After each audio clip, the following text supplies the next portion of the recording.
తెలంగాణలో భారీగా పెరగనున్న ఉష్ణోగ్రతలు జాగ్రత్త.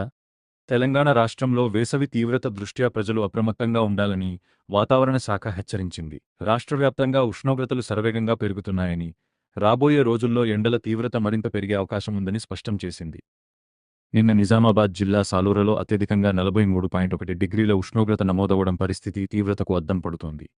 నేడు కొన్ని ప్రాంతాల్లో తేలికపాటి జల్లు కురిసే అవకాశం ఉన్నప్పటికీ అది వేడి నుంచి పెద్దగా ఉపశమనాన్ని ఇవ్వకపోవచ్చని నిపుణులు భావిస్తున్నారు. 47 డిగ్రీలకు చేరువలో ఉష్ణోగ్రతలు, అప్రమత్తత అవసరం.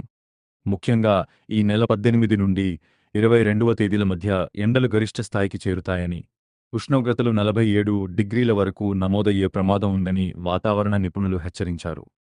సుమారు 10 రోజుల పాటు వడగాల్పులు, లో విండ్స్ తీవ్రంగా వీచే అవకాశం ఉన్నందున ప్రజలు అత్యవసరమైతే తప్ప మధ్యాహ్నం వేళ బయటకు రావద్దని సూచించారు. వడదెబ్బ తగలకుండా తగిన జాగ్రత్తలు తీసుకోవాలని, ముఖ్యంగా వృద్ధులు మరియు చిన్నారుల పట్ల ప్రత్యేక శ్రద్ధ వహించాలని ప్రభుత్వం సూచించింది.